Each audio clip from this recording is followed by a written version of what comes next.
So there were a ton of takeaways from SEC Media Days. If you want to go ahead and watch the reaction, there'll be a video pinned right up here in one of these spots. But one of the biggest and probably more general consensus feelings was how dominant Kalen DeBoer owned the microphone in his first year as Alabama's head coach. Many people called him the winner of the week. And many are also now having to come back and eat crow. Because remember when Nick Saban retired back in the early part of the offseason and Kalen DeBoer was named the next head coach, many didn't buy into the vision about what he was producing. Many people had questions. Was he going to translate down to the Southern culture? Was he going to be able to get the best version of Alabama and only elevate the Saban dynasty? And now you're seeing a lot of people retract that statement of what direction they should have gone in. Here's the thing. Greg Byrne made the right hire because of Kalen DeBoer was the only logical hire he could have made. So let's go ahead and discuss what's going on at SEC Unfiltered. It's Cole Thompson here. Make sure that you like the video, hit the ring notification. That way you don't miss a single episode of SECU because we're talking college football every single day leading up to week 1. Download the podcast version of the show. If you like this type of content, leave a 5-star review. Hate this type of content, leave a 1-star review. Make sure you're following us on all the socials, TikTok, Facebook, Instagram, Twitter, at SEC Unfiltered. You want to yell at me on Twitter, at Mr. Cole Thompson. Follow me on my own YouTube channel, the same page.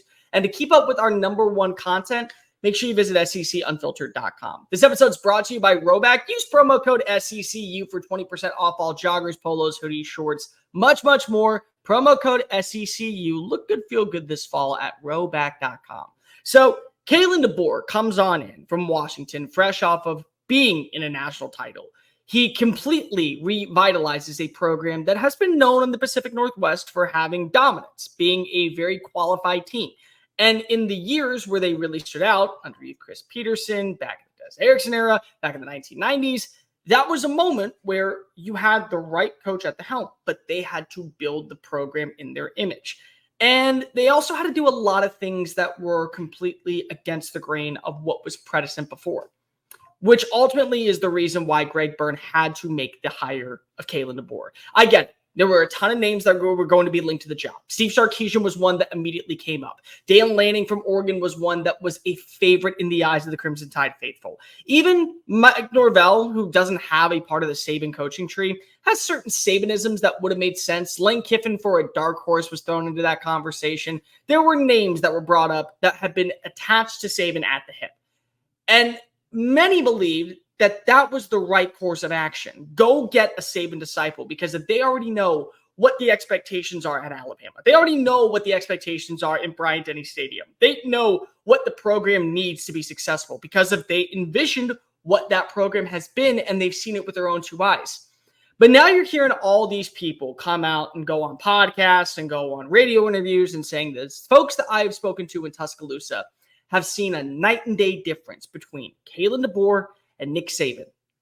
And that's a good thing. That is a great thing. That is a thing that needed to happen from the get-go. And if you couldn't promise that that was going to be the case, you were never the right guy for the job.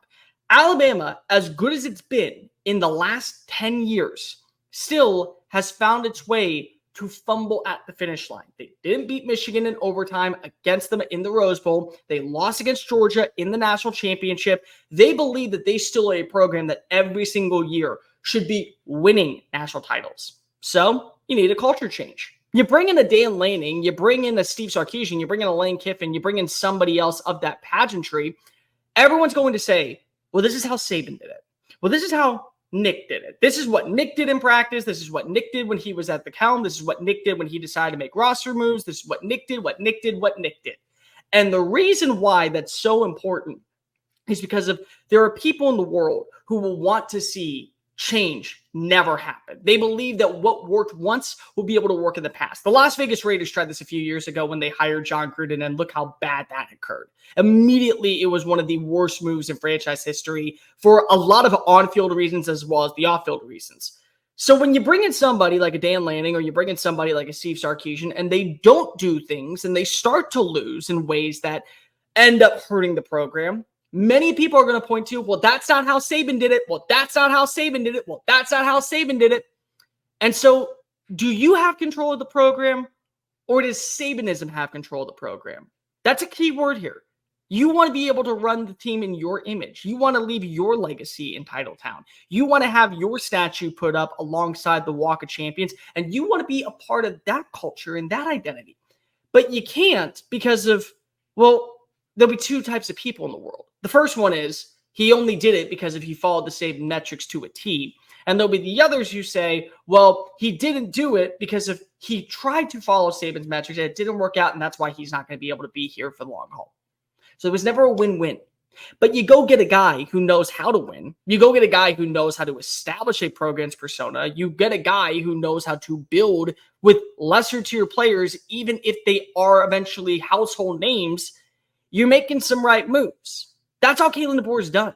Go back to his time at Sioux Falls when he won 3 NIAA championships. Go back to his time at Fresno State where he took a COVID year, was still underwhelming, but then the next season turned Jake Haener into a superstar and nearly brought him to Washington, but an eligibility waiver got waived, which led to ultimately probably the best move that the Huskies have made in over 2 decades since Warren Moon resided on the sidelines with Michael Penix Jr., who got all the way to a Heisman finalist appearance, who also had the #1 passing attack in the country and also went undefeated in a year against teams that people thought were going to be better than them.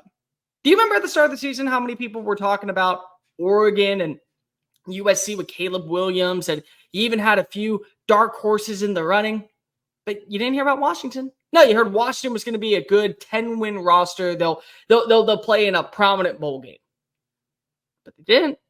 No, they once again defied expectations and got above and beyond.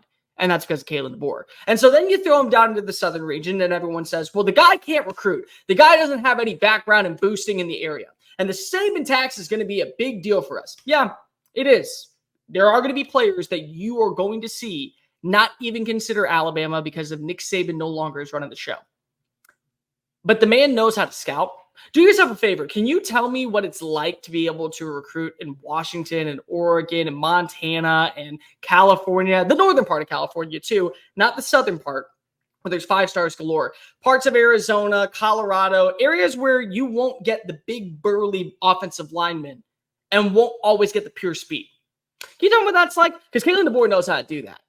Because Kalen DeBoer knows how to work those areas, find special talent, put them in the right position, and then once they're there, elevate their skill set to new levels. He knows how to get what's best in the transfer portal. Jeremy Bernard comes on over from Michigan State. Last season, he was basically told, you're probably going to be a wide receiver #4, but wait your turn. I promise you will fit in this offense. Now, I could see him being the superstar that's needed in Tuscaloosa for years to come opposite of Ryan Williams. I could see him easily becoming a household name in the SEC by the season's end.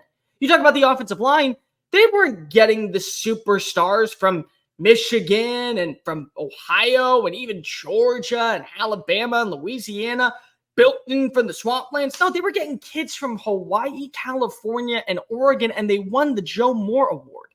That's because of adaptability and because of precision and also excellence in trench play. It goes to start at practice that carries over to progress. That's what they've done. And so now you put him in one of the best recruiting hotbeds in all of America, where Louisiana is right over there, where Mississippi is right in between. You got Georgia next door, Florida and the Panhandle down south, Tennessee right above you. You also got kids in Arkansas and Texas. Hate to break it to you, folks. As somebody that went to the University of Alabama and also is from the state of Texas, I can tell you there's a ton of kids that look at the Crimson Tide as option #1, and there is a slow burn to #2. That's what it is. That's what it has been for a while. So now you put him in that vicinity, you carry the script A, and you also say, hey, I've proven that I have won everywhere. How about you go ahead and strap it up for me, son? You don't think that they're not going to at least consider it? Proven winner at a pristine program where the expectations aren't changing, and you get to be a reason why the Crimson Tide dynasty only elongates instead of expires. I don't know what more you need of a sales pitch, but if you want to throw NIL into the conversation, don't think that Alabama is sitting by idly twiddling their thumbs, watching as other players commit for massive sums of money.